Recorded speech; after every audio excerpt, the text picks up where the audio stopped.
Hello everyone, this is Ms. Lawson, your instructor for OST 244 Medical Document Production, and I know you all are so glad to hear my voice and to know that you have a course because I know a lot of you were very anxious to take the course this summer because you want to finish in December, and I don't blame you a bit. So we're lucky that we had enough people that wanted to take it. Um, we have a new book this year. If some of your friends have already taken this course, we're not using that book anymore because that book went out of print and we can't get it anymore. So I chose another book. The book is called Medical Transcription, and it's sort of misleading because this is not a medical transcription course. But this course does introduce you to medical documents and medical reports, and you will learn the formatting for those, things that you can and cannot put in there. For instance, there's some abbreviations that you can't use in a medical document. Also, we'll talk about turnaround times, how long a person has to put a certain report in the patient's medical record. So we're going to talk about things like that. We're not going to do any transcription. We're going to also review what you learned in OST 164. We'll go over punctuation and capitalization numbers as it relates to medical documents. So you didn't get the wrong book. It's red, or reddish color cover, and it's called Medical Transcription. Okay, so what I wanted to do was just introduce myself and welcome you to the course and talk about what you need to do at the beginning of the course, and then you can start working in the first week's assignments if you like.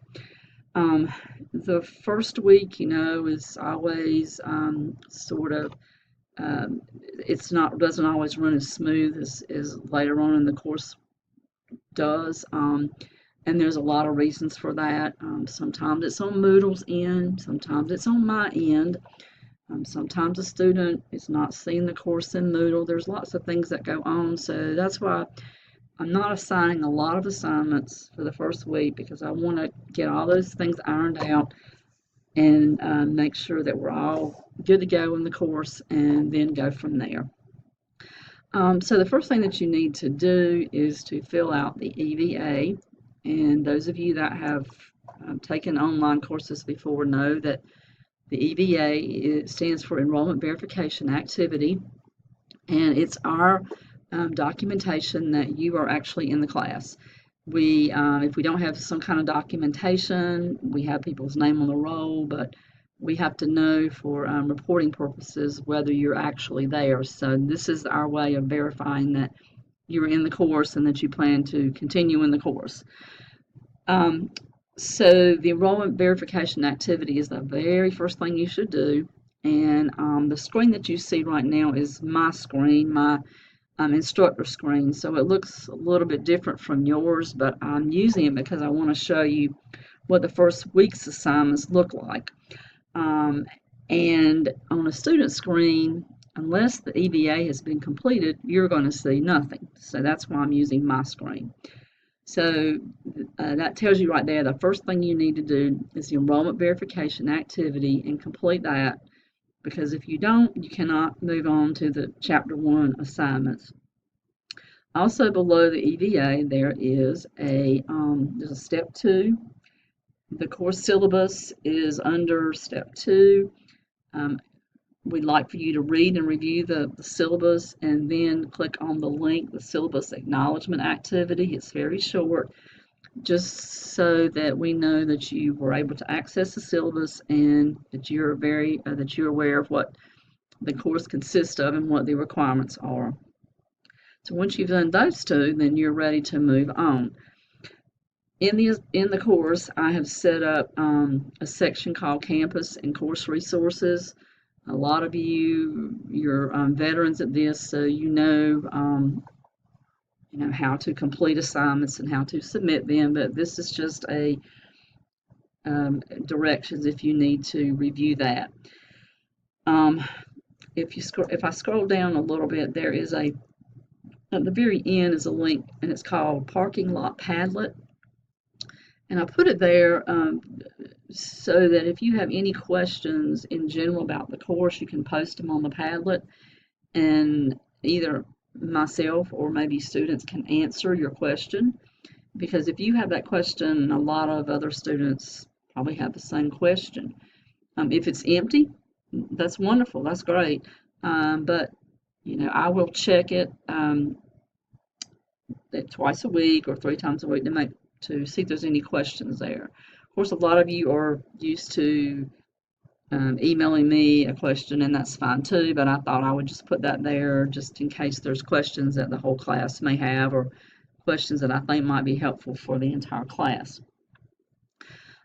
So below that, you're going to get into the introduction and chapter 1. And that is due on May 29th, which is Monday. These assignments are fairly short, and again, I've made it that way purposely just in case there's any kinks or anything that goes on the first week. I've set up the sections and your assignments the same way every week so that you would be used to the format. You'll have a reading assignment, and then there are chapter learning materials, and then there are graded assignments.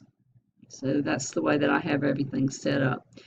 The learning materials include the essential questions and objectives, and then the PowerPoint presentation if you want to view that.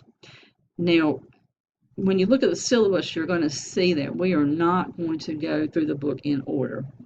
In fact, we're not going to do every chapter in the book. In fact, I'm using the book sort of as a reference rather than a textbook per se, because a lot of things that you will do are things that it may be in the textbook, or it might be things that I give you that I have created. So the textbook is going to be like a resource. And the first week, we're not going to cover all of chapter 1. Like I said, I want to get the kind of housekeeping things out of the way and just do part of chapter 1, and then we'll continue it next week because it's an important chapter in the textbook. Then you have your assignments, and for the first week, your assignments are to, of course, complete your EVA, complete the course syllabus. There is an entrance ticket in this section. It's above the graded assignments, but you'll see it. There's a Padlet where you introduce yourself, and then lastly there is an article to read about transcription. And a lot of people will say, well, nobody transcribes anymore. That's why we're taking transcription. There's a couple of reasons that you guys are taking transcription, and one reason is because when you started our curriculum, that was still in there. We're eventually going to get rid of it, as are other community colleges across North Carolina. Not everyone is not going to teach transcription anymore, but we're going to take it out of our program. In the meantime, it's really, you cannot say that there is no transcription, period.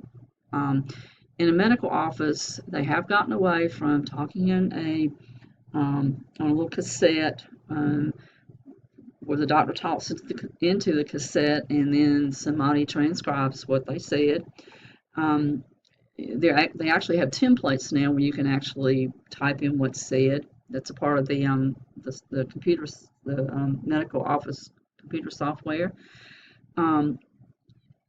Then there's also something called scribes, and scribes don't type everything they hear, but they go back and review and correct documents that are created with the voice activated, that are voice activated.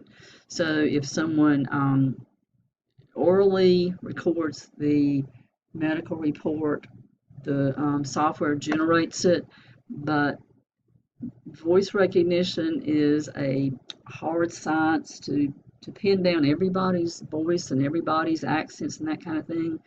So the voice activated software doesn't get things right 100%, and scribes go behind the doctor, the provider, and they make the corrections.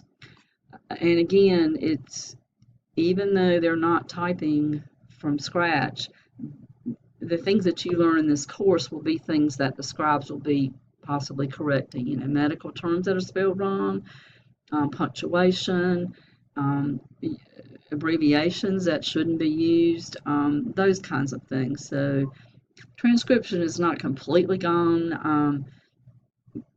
So hopefully you'll be able to use what you learn in this course in transcription later on. Another way transcription used, which is used, which is totally has nothing to do with medical office. One way is a lot of police departments have their communication transcribed, and another way, if you notice, if you have somebody that cannot hear television or TV shows now, you have the words at the bottom. Somebody has to type that. So that's a completely different area, but there are people that do that, and they do it as a profession. So, you know, we're not going to say transcription is completely gone. So read the article, and it'll talk about what transcription is and what it's evolved, how it's evolved over the years, and why we are where we are today. After you read it, there is a discussion forum below that. There's a link to the discussion forum, and so you're going to post your opinion, your summary and your opinion in the discussion forum. Now, some of you got a weird email from me. I was just kind of playing with that discussion forum. I wanted to do a grading guide with it, and so some of you got an email from me that had nothing in it. So do the discussion forum, and on my end, I may be doing some strange things with what it looks like, but I have to experiment to find out new and different ways to do things. So just forgive me if it looks kind of weird. You know, it's just part of the learning process for me.